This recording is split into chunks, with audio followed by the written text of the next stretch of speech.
are the RoboPanthers Team 1, and our team number is 5, 8, 2, 1, 0.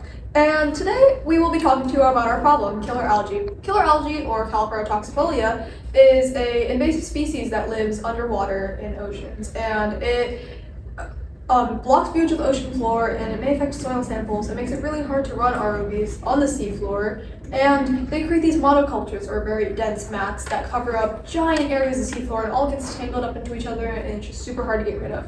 And on top of that, they reproduce asexually using fragmentation. So if you try to cut it up or split it up, it will just reproduce from every single tiny fragment and cell of it.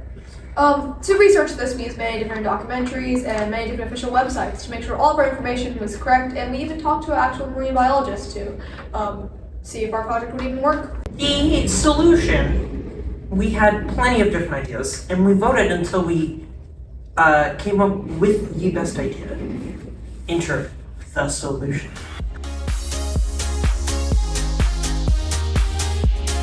As you guys can see here, it's the robot.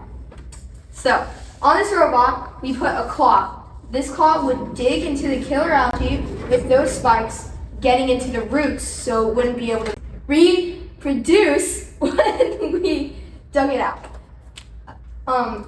We put holes in the claw so the sand would fall through, restoring the seafloor. So we would store this killer algae once it was put in the claw. We would store the killer algae in a compartment in the robot. We would bring it up to land, and we would turn it into fertilizer and sell it. And with that money, we would continue the project. The robot. We iterated many times on what our problem and solution would be, and we originally started with hydrilla, which is very similar to killer algae, except it only affects freshwater areas. So after qualifiers, we decided to switch to killer algae, which affects areas such as the ocean, and decided to work on that. So what could the effects of this project be? So the killer algae clears many areas for research, completely eliminates them. And we can't get down to them to take soil samples and, maybe there's a cool new fish down there. And clearing it could restore the natural ecosystem and, put oxygen back in the water that the hydrilla took.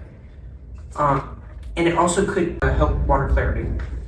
Thank you for watching this video. Thank you!